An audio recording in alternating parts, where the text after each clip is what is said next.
جنت میں آدم و حوا کا رشتہ محض ایک رفیق کا تھا یا میاں بیوی کا، اس بارے میں کہیں کوئی صراحت موجود نہیں۔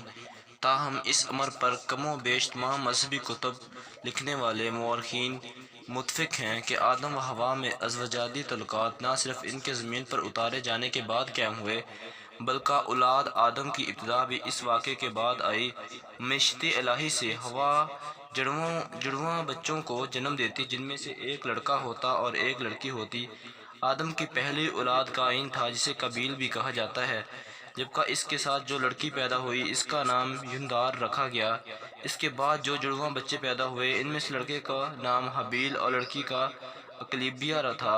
ان کی آپس میں شادیوں کا جو طریقہ کار طے کیا گیا تھا وہ یہ تھا کہ ایک ساتھ پیدا ہونے والی لڑکی اور لڑکے کی شادی نہیں کی جاتی تھی، بلکہ ایک لڑکی کی شادی دوسری بار پیدا ہونے والے لڑکے کے ساتھ ہوتی۔ لیکن تواریخ کے مطابق قابیل اور حابیل دونوں ہی اپنے ساتھ پیدا ہونے والی لڑکیوں سے شادی کے خواہش مند تھے۔ ایک اور روایت کے مطابق قابیل ایک ساتھ پیدا ہونے والی لڑکی کی زیادہ خوبصورت تھی اور وہ اس سے شادی کا خواہش مند تھا، کیونکہ حابیل کے ساتھ پیدا ہوئی لڑکی بدصورت تھی۔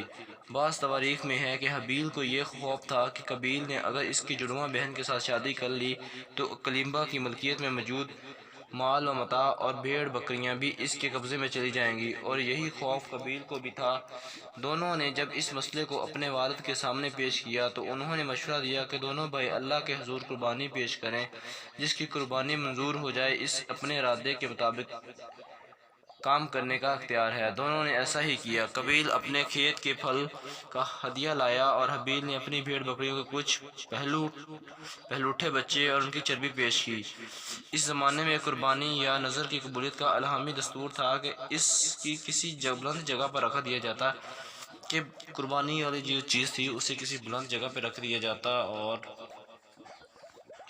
اور پھر اس زمانے اور آسمان سے آگ نمودار ہو کر اسے جلا دیتی، کہ آسمان سے آگ نمودار ہوتی اسے جلا دیتی۔ لہذا حسب دستور آگ نے حابیل کی نذر کو جلا دیا، یعنی اس کی قربانی قبول کر لی گئی۔ قابیل اپنی یہ توہین برداشت نہ کر سکا، چنانچہ اس نے اپنے بھائی حابیل کو قتل کر دیا۔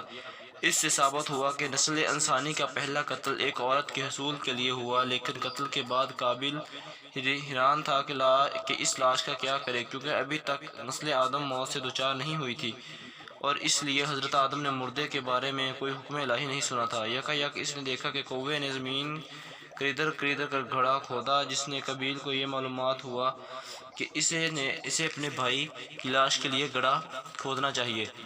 بعض روایت میں ہے کہ دو کوے آسمانوں سے آئے، جن میں سے ایک نے دوسرے کو مار دیا اور گڑھا کھود کر اسے دبا دیا۔ قابیل نے یہ دیکھا اور اسی طرح کیا۔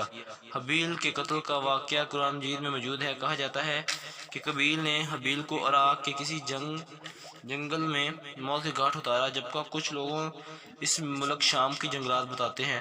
دمشق کے شمال میں جبل قصیون پر ایک زیارت گاہ بنائی ہوئی ہے جو متقتل حابیل کہلاتی ہے۔ حضرت آدم کو اس قتل سے سخت صدمہ ہوا، اور روایتوں میں ہے کہ وہ باقاعدہ فرشتے تعزیت کرنے کے لیے حضرت آدم کے پاس آئے۔ جس غار میں یہ ملاقات ہوئی وہ بھی جبل قصیون میں ہی ہے۔ تو دوستو، آپ کو پتہ چل گیا ہوگا کہ پہلا قتل انسان کا جو ہوا وہ عورت کے لیے ہی ہوا۔ آپ یہ بھی کہہ سکتے ہیں کہ وہ قتل عورت کے لیے نہیں بلکہ مال جائیداد کے لیے ہوا، لیکن آپ اس کو دونوں ہی ریزن کہہ سکتے ہو کہ پہلا انسان کا قتل کس لیے ہوا۔